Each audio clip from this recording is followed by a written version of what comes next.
في سؤال بيتكرر كتير جدا من ناس عملت شفط الدهون أو العمليات اللي شبهها.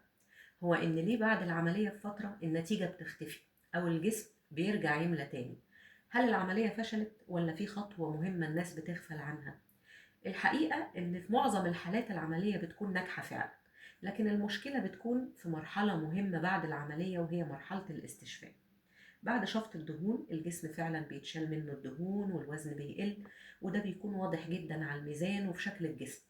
لكن اللي الناس كتير ما بتاخدش بالها منه إن الأماكن اللي اتشالت منها الدهون بيبقى فيها فراغات تحت الجلد، وكمان الجلد نفسه بيكون محتاج يرجع يشد تاني ويرجع يتظبط على الشكل الجديد للجسم.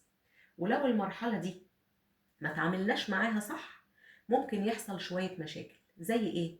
زي تجميع السوائل تحت الجلد، الانتفاخ، وان شكل المنطقة ما بيبقاش متناسق. هنا بيجي دور المشد الطبي. المشد او الكورسيه الطبي بعد العملية مش مجرد حاجة اضافية، ده جزء اساسي جدا من نجاح العملية. بيساعد الجسم في مرحلة الاستشفاء لانه بيقلل من تمدد النسيج الدهني، وبيقلل من الانتفاخ وتجميع السوائل، وبيحافظ على الضغط الثابت على المنطقة، فبيساعد الجلد يلتصق بالطبقات العميقة.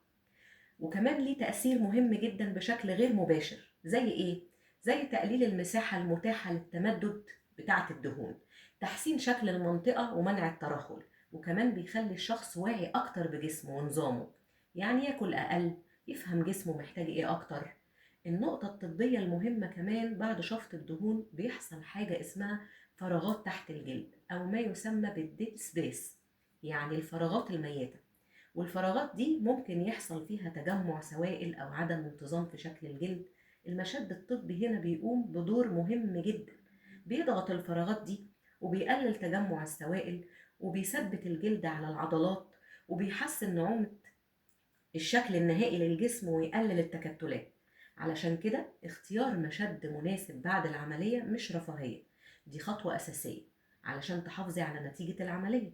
والمشد لازم يكون مناسب لأبعاد جسمك وبنسب شدد مدروسة علشان يساعد جسمك يتعافى بشكل صحيح. وده بالظبط اللي بتركز عليه أماندا، إننا نقدم مشدات مصممة علشان تدعم جسمك في مرحلة الاستشفاء وتساعدك توصلي لأفضل نتيجة ممكنة.